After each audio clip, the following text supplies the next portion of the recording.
சாமி எல்லாருக்கும் ஆத்ம வணக்கம். ஒரு கேள்வி ஒன்று இருக்குப்பா. அது என்னென்னா, யோகத்தின் மூலயமா ஞானத்தை அடைகிறாங்க, அவங்க ஞானிகள் இருக்காங்க. பக்தியின் மூலமாக ஞானத்தை அடைகிறாங்க. இவங்கெல்லாம் ஆரம்ப கட்டத்தில் ஏதோ வேறு பொருளை சொல்லிகிட்டு இருக்க மாதிரி இருக்குது. ஆனால் முடிவான நிலையில் என்ன பார்த்தோம்னா எல்லோரும் ஒரே பொருளை சொல்கிற மாதிரியே இருக்குது. இந்த எல்லாரும் ஒரே பொருளை சொல்லும்போது அவங்க எந்த நிலையில் இருக்காங்க? பயணம் என்னவோ ஸ்டார்ட் பண்ணும்போது வேறு இடமா இருக்குது, சேரும்போது ஒரு இடமா இருக்குது. அந்த சேர்ற இடம் எந்த இடமா இருக்குது? என்னுடைய வாழ்நாள்லேயே கிட்டத்தட்ட எனக்கு ஒரு 5000 சீடர்கள் இருக்கிறாங்க. ஆனால் இருந்தாலும் கூட என்னுடைய கேள்விகளுக்கு பதில் இல்லை, அவங்களுடைய கேள்விகளுக்கு நான் பதில் சொல்கிற விதம், இது எல்லாம் எவ்வளோ கிட்டத்தட்ட ஒரு 14 வருஷமாக நடக்குது. நடந்தால் கூட என்னுடைய சீடர்களில் வேலாயுதம்னு ஒரு சீடர் இருந்தார். அந்த வேலாயுதம்ன்ற சீடர் எப்படிப்பட்டவர்னா, எல்லாரும் சீடர்கள் தான், எல்லாரும் படித்தவங்க தான். ஆனால் படித்தால் போதாது. அதனால தான் நான் ஒவ்வொரு கிளாஸ்லேயும் சொல்கிறது, படித்தா போதாது. ஒரு பாடலை படிக்கிறீங்க, அந்த பாடலுக்குள்ளே நமக்கு அவர் என்ன சொல்கிறாரு, அந்த மகான் நமக்கு என்ன சொல்லியிருக்கிறாரு, அதை ஆராயணும். படிக்கிறதுக்கு பேப்பரில் இருக்கிற எழுத்தை படிக்கிறது யார் ஒன்றாலும் படிக்க முடியும். ஆனால் அதுக்குள்ளே இருக்கிற பொருள் என்னன்றதை எடுக்கிறது தான் ஆன்மீகம். அந்த மாதிரி எடுக்கிற ஆற்றல் என்னுடைய வாழ்க்கையில் அந்த வேலாயுதத்துக்கு மட்டும்தான் இருந்தது, என்னுடைய சீடர்கள்லே. அந்த வேலாயுதத்துக்கு அடுத்தபடியாக இன்றைக்கி இருக்கிற ஆன்மீக சீடர்களில் என்னுடைய மகன்றதுக்காக நான் சொல்லலை, ஆனால் அவனுக்கு இந்த ஆன்மீக பாடல்களில் பொருள் தேடுறான். ஆன்மீக பாடல் தேடுறதில்லை, ஆன்மீகத்தினுடைய பொருள் தேடுறான். இதுதான் ஆன்மீகத்துக்கு ஊர்ந்துகோல், இதுதான் வழி. அதில் இருக்கிற உண்மைகளை தெரியும் போது தான் நம்ம அதில் பயணம் பண்ண முடியும். அதில் இருக்கிற உண்மைகள் தெரியாததுனால நம்ம ஒரு நேரம் படிப்போம், ஒரு நேரம் விட்டுடுவோம். அப்போது அதை ஆராயணும், அந்த பாட்டுக்குள்ளே என்ன இருக்குதுன்னு. இப்போது அருணகிரி ஒரு பாடலில் சொல்கிறாரு, நாத விந்து கலாத்தி நமோ நமோ, வேத மந்திர சொருபா நமோ நமோ, போக அந்தரி பாலா நமோ நமோ, அருள் தாராயா அப்படின்னாரு. இப்போ இதை பாட்டு கேட்கறதுக்கு டிஎம் பாடினாரு, ரொம்ப அருமையாக பாடியிருக்கிறாரு. அருணகிரியை நல்லா எழுதிக்கிறார். ஆனால் அதுக்குள்ளே நமக்கு என்ன சொல்கிறாங்கன்னு பார்க்கணும். நாதம் விந்து கலை. நாதம்னா ஆன்மா, கலைன்னா உயிர், விந்துன்னா ஜீவன். இந்த மூணும் ஒன்றா சேர்ந்தால் இறைவனுடைய சமமானவன் நீ. அப்போ உன்னை இந்த உலகத்தில் எந்த தீமையும் எதையும் செய்ய முடியாது. அதுக்கு இந்த போக அந்தரி பாலா நமோ நமோன்றாரு. போக அந்தரி பாலானா கீழகிற ஜீவனும் மேலகிற ஆன்மாவும் இணையணும். இதான் அந்த பாட்டினுடைய பொருள். இது இணைஞ்சது பிறகு இந்த குழந்தைக்கு வரம் கொடுக்கறது, வரம் தாராய், என்ன வாழ வைக்கிறதுக்கு வழி சொல்லு அப்படின்றது. ஏன்னா அப்போ தான் அது முடியும். இதை மாதிரி ஒவ்வொரு பாடலையும் பொருள் அறியணும். பொருள் அறியாமல் பாட்டு பாடி நான் 100 பாட்டு பாடுவேன், 200 பாட்டு பாடுவேன்னா அதில் ஒரு பயனும் கிடையாது. பாட்டுக்குள்ளே நமக்கு என்ன சொல்கிறாங்கன்னு தெரிஞ்சுக்கணும். அந்த சிவவாக்கியர் ஒருத்தர சொல்கிறாரு, அந்தரத்தில் 1 மாய், அகண்ட கால் 2 மாய், செந்தனில் 3 மாய், சிவந்த அப்பு 4 மாய், 5 பாடல் 5 மாய், அளவிறந்த சோதியை சிந்தையில் தெளிந்த மாயம் யாவர்கான. ஆமாம். இப்போ 5 பஞ்சபூதத்தையும் வரிசைப்படுத்திட்டார் அவர். இந்த 5 பஞ்சபூதத்தில் என்ன இருக்குதுன்னா, ஒவ்வொன்றிலையும் 5 இருக்குது. மண்ணில் பார்த்தீங்கன்னா 5 இருக்குது. நீர் இருக்குது, நெருப்பு இருக்குது, காற்று இருக்குது, ஆகாயம் இருக்குது, பூமி இருக்குது, மண்ணில் இருக்குது. நீரில் பார்த்தீங்கன்னா 5 இருக்குது. நீர் இருக்குது, நெருப்பு இருக்குது, காற்று இருக்குது, ஆகாயம் இருக்குது, பூமி இருக்குது, அது இருக்குது. இப்படி 5 பஞ்சபூதத்திலும் 5 5 50 நிற்குது அது. அப்போ நீ ஒன்று சேரும்போது அதான் 51 அட்சரம்ன்றது. அப்போது இந்த 5 பஞ்சபூதங்கள் இருந்தாலும் முப்பொருள் தான் இங்கே ஏக்கமாக நிற்குது. இந்த முப்பொருளில் தலைமையாக இருக்குது காற்று. அப்போ காற்றோடு என்ன கலக்குது? இப்போ ஒரு விளக்கை கொளுத்திட்டு அதில் காற்று படாத அதை மூடினா அணைஞ்சிடும். அப்போ அந்த விளக்கு எரியணுன்னா என்ன வேணும்? காற்று வேணும். அப்போ உனக்குள்ளவே இருக்கிற ஜோதியை நீ பாரு, அதான் கடவுள்னு சொல்கிறாரு. அதான் ஆராயி, நீயே ஆராய், உனக்குள்ள உண்மை தெரிஞ்சிடும், உனக்குள்ளே இருக்கிற ஜோதியை நீ பார்ப்ப அப்படின்னு சொல்கிறாரு. அதான் இந்த விஷயத்தை என்னன்னா, யோகத்திலேருந்து வரவங்க ஞானத்தில் வரும்போது ஒரே போகலாம், பக்தியிலேருந்து வரவங்க ஒரே விஷயத்த சொல்ல ஆரம்பிச்சாங்க கட்டத்துக்கு அப்புறம். ஆமாம். அங்கே எங்கன்னு கேட்குற இல்லையா? பட்டினத்தார் ரொம்ப அழகாக சொல்லுவார், இந்த யோகம் எதுக்காக பண்ணப்படுது, இந்த யோகம் பண்ணுறதால நீ போய் கடவுளை அடைஞ்சிடுவியா அப்படின்னா அடைய முடியாதுப்பா. சரி, அடைய முடியாததுக்கு இந்த யோகம் நான் எதுக்கு பண்ணணும் அப்படின்னா உன் மனம் அடங்கிறதுக்கு பண்ணணும். அப்போ மனம் அடங்கினா தான் நீ கடவுளை பார்க்க முடியும். மனமடங்காமல் கடவுளை பார்க்க முடியாது. அதனால் சொல்கிறாரு, அட்டாங்க யோகமும் ஆதாரம் மாறும் அவித்தை ஐந்தும் விட்டேறி போன வெளிதனிலே வேப்பொன்று கண்டேன். நான் யோகத்தில் நான் உட்கார்ந்தேன். அப்போ பார்த்தேன் என்ன நான். அதுக்கப்புறம் 6 ஸ்தான வழியாகவும் போனேன் மேலே. அப்பவும் என்னை பார்த்தேன் நான். அவித்தை 5 வெளிப்புற தோற்றங்களுக்குதே, இந்த 5 புலனையும் நான் பார்த்தேன். ஆனால் இது பார்க்குற வரைக்கும் கடவுள் எனக்கு தெரியலப்பா. ஆனால் இதை விட்டு நான் தனியாக போனேன். தனியாக போகும்போது இந்த 5யும் காணும். இங்கே காணாத போது கடவுள் தெரிஞ்சாம்பா அப்படின்றார். அதனால் சொல்கிறாரு, அட்டாங்க யோகமும் ஆதாரம் மாறும் அவித்தை 5 விட்டேறி போன வெளிதனிலே வேப்பொன்று கண்டேன். வட்டாகி செம்மதில் பாலூர உண்டு எட்டாத பேர் என்பம் என்ன விழுங்குதுன்னு. நான் சாப்பிட்டேன்னு சொல்லலை. தேனை தொட்டு நான் சாப்பிட்டா ருசி சொல்லலாம், அப்பா தித்திப்பா இருந்ததுப்பா, அருமையாக இருந்ததுப்பான்னு. ஆனால் தேனில் நான் முழுமையாக விழுந்தேன்னா ருசி சொல்ல முடியுமா? சொல்ல முடியாது. அந்த மாதிரிடாது கடவுள் என்ன வாயில் போட்டுக்குச்சு. அதனால் அதை பற்றி நான் விவரித்து சொல்ல முடியல. நானா இருந்தேன்னா அதை பற்றி பேசுவேன், நானா இல்லையே எங்க, அதனால என்ன அதை பற்றி பேச முடியலன்றது. இது எப்போ கிடைக்குது இந்த நிலை அப்படின்னா, பக்தியில் போனாலும் சரி, இந்த யோக மார்க்கத்தில் போனாலும் சரி, மனம் அழியணும். மனம் அழிஞ்சால் மட்டும்தான் ஞானம் தெரியும். மனம் அழிக்கிறதுக்கு தான் பக்தியும் இந்த யோகமும்.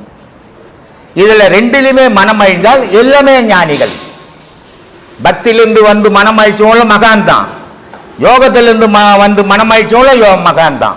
அப்போ 2 பேரும் சேர்ந்த இடம் ஒரே இடம். இதை ஆதிசங்கரர் சொல்றாரு, அத்வைதம். அத்வைதம் என்ன? உலகம் ஒன்று, நீயும் அதுதான். உலகம் ஒரு பொருள், கடவுள் ஒரு பொருள், நீயும் ஒரு பொருள் தான். இங்க எங்கேயும் வேற்றுமையே கிடையாதுரா அப்படின்ட்டார். அப்போ அது இல்லைன்னா இங்க ஏக்கமே இல்லடான்ட்டார். இது அத்வைதம். உடனே ராமானுஜர் வந்தார், துவைதம்னாரு. இது என்னங்க அவர் அத்வைதம்னாரு, நீங்க துவைதம்ன்றீங்களே அப்படின்னாரு. 2பா அப்படின்னாரு. இது எப்படி பெரிய பெரிய மகான் வந்து இப்படி மாற்றி மாற்றி சொல்லலாமா? தப்பு இல்லையா இது? கேட்குற உனக்கு குழப்பம் வந்துடாதா அப்படின்னா, இவர் என்ன சொல்றாரு, உனக்குள்ள நீ இருக்கிற, ஆனா உன்னை தெரியுமா? தெரிஞ்சாதானே நீ ஒரு பொருளாவ. தெரியறதுக்கு முன்ன நீ வேற அது வேற தானே அப்படின்னு ராமானுஜர் சொல்றாரு. அவர் ஆதிசங்கர் என்ன சொல்றாரு, அது இல்லைன்னா நீயே இல்லையே, அப்ப நீ தான் அது, அதான் நீ அப்படின்றார். அப்போ 2 மகான்கள் சொல்றது ஒரு விஷயம்தான். இப்போ மனிதன்னு ஒரு இனம் இருக்குது, தெய்வம்னு ஒரு பொருள் இருக்குது. இந்த மனித இனம் தெய்வத்தை தேடும் போது துவைதமாய் போச்சு. என்னது?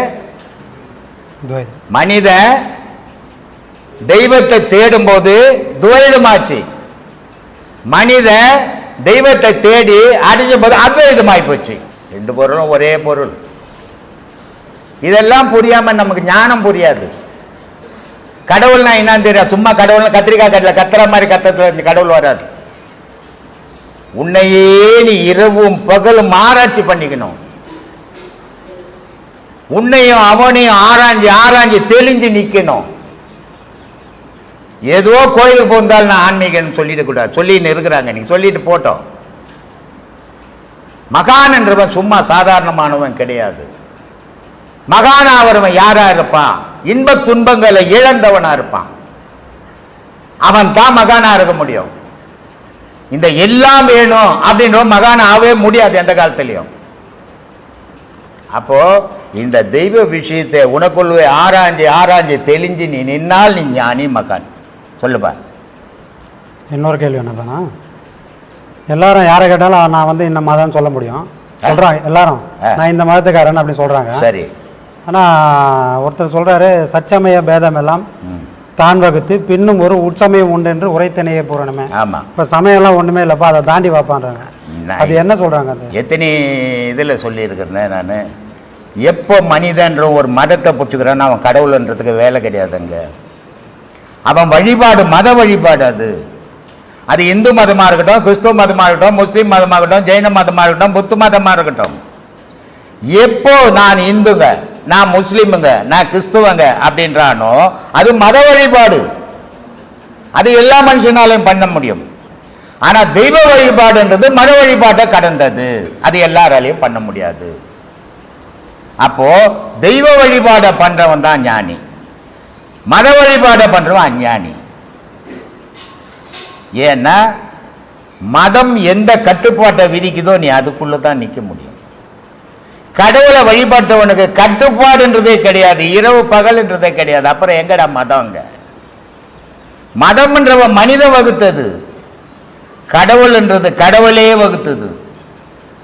அதனால கடவுளை வழிபடுறவனுக்கு எந்த மதமும் கிடையாது, ஜாதியும் கிடையாது, இனமும் கிடையாது, குலமும் கிடையாது, கோத்திரமும் கிடையாது, பணக்காரன் கிடையாது, ஏழை கிடையாது. மதத்துக்குள்ள சில பணக்காரர்களுக்கு ஒரு மாதிரியாகவும் ஏழைகளுக்கு ஒரு மாதிரியாகவும் வழிபடும், அது மத வழிபாடு. ஆனால் தெய்வ வழிபாட்டில் வேற்றுமை இல்லாதது. ஏன்னா அவன் மத வழிபாடுன்றவன் மனுஷனுக்கு உடலை வச்சு பண்ணுறது, தெய்வ வழிபாடுன்றது ஆன்மாவை வச்சு பண்ணுறது. ஆன்மாவுக்கு வேற்றுமையே கிடையாது. நாம் வாழ்க்கையில் இதற்கெல்லாம் பயப்பட வேண்டுமா என்ற வரையறை இல்லாமல் பயந்து கொண்டிருக்கின்றோம். பயம் இல்லாமல் வாழ வேண்டும் என்றால் என்ன செய்ய வேண்டும்? எண்ணங்களை தவிர்க்க வேண்டும். ஒரு மனிதனுக்கு பயம் வருவதற்கு எது காரணம் அப்படின்னு பார்த்தீங்கன்னா, முதல்ல மனம், அதுக்கு அடுத்தபடியே எண்ணங்கள். இந்த எண்ணங்கள் என்ன பண்ணுது? நம்ம வாழ்வோமா?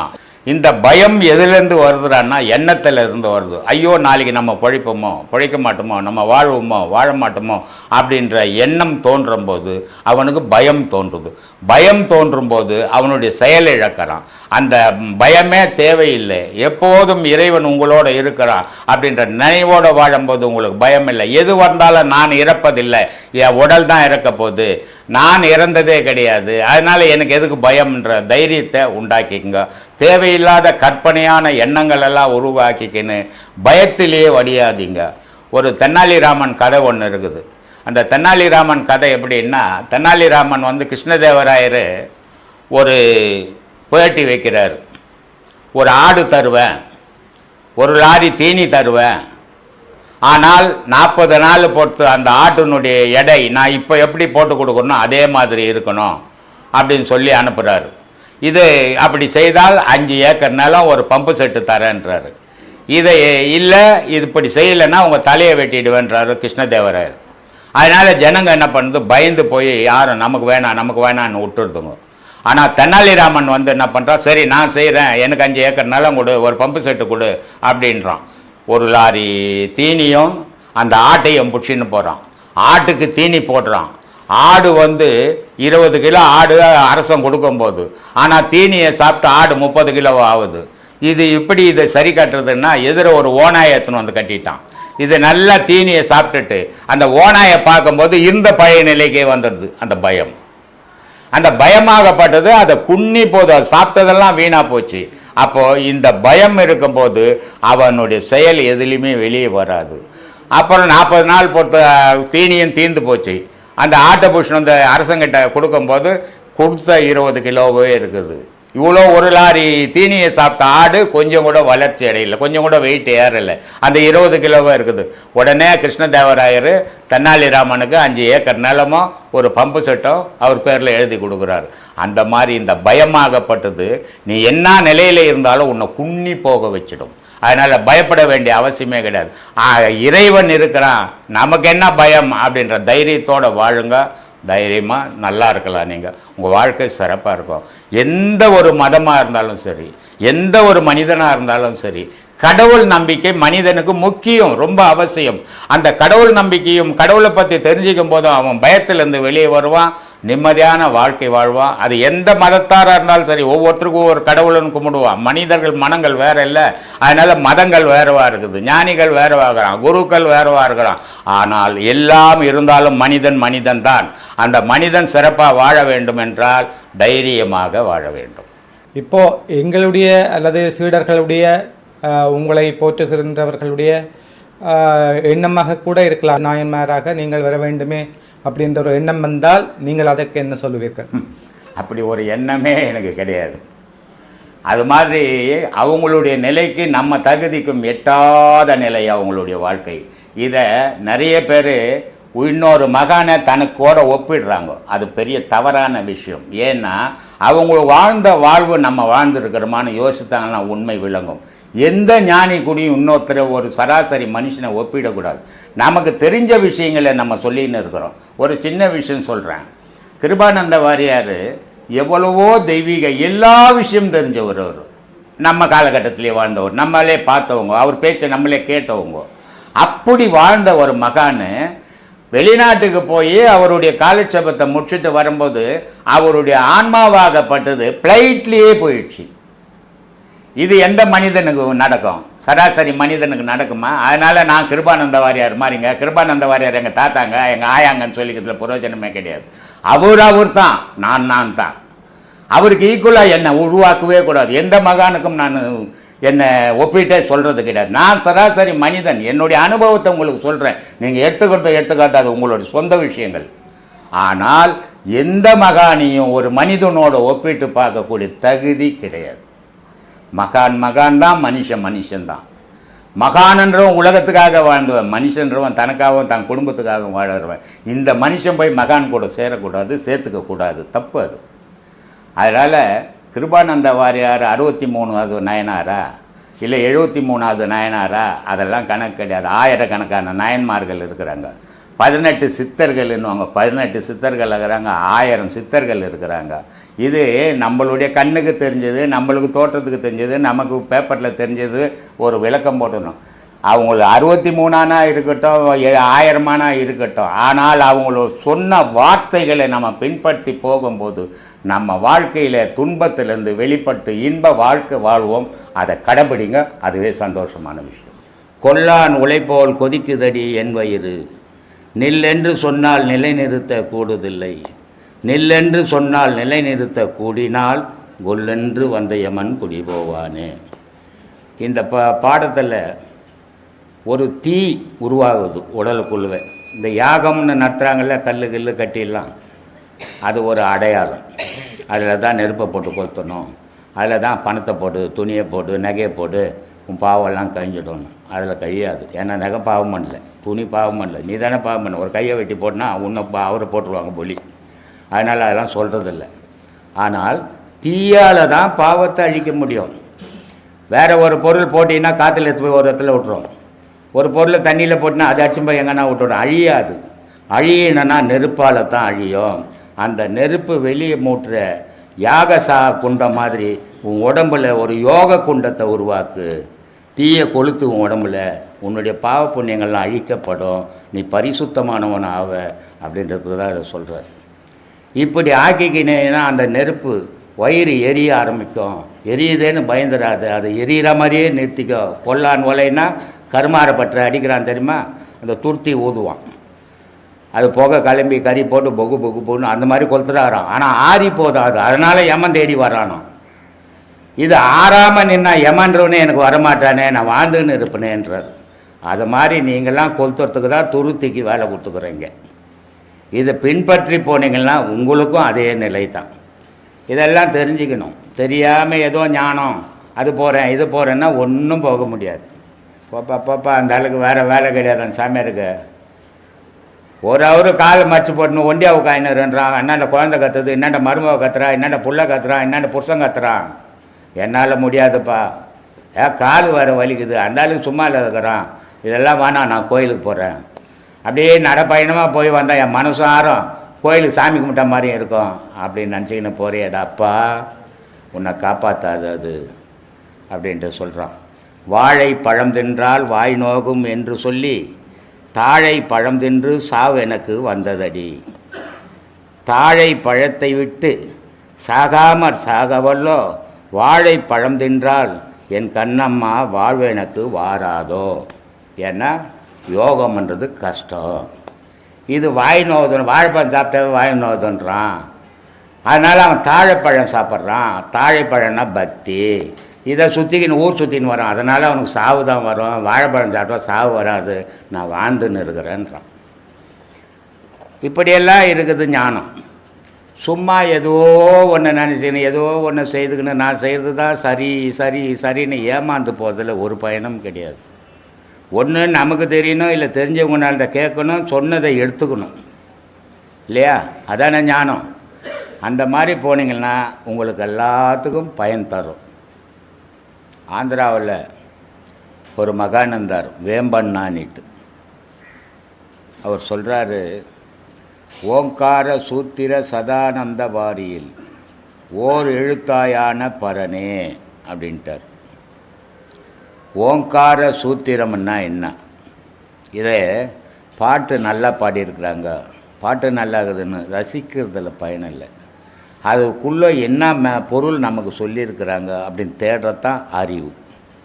அதனால் சொல்கிறாரு, ஓங்கார சூத்திர சதானந்த வாரியில் ஓர் எழுத்தாயான பரனே.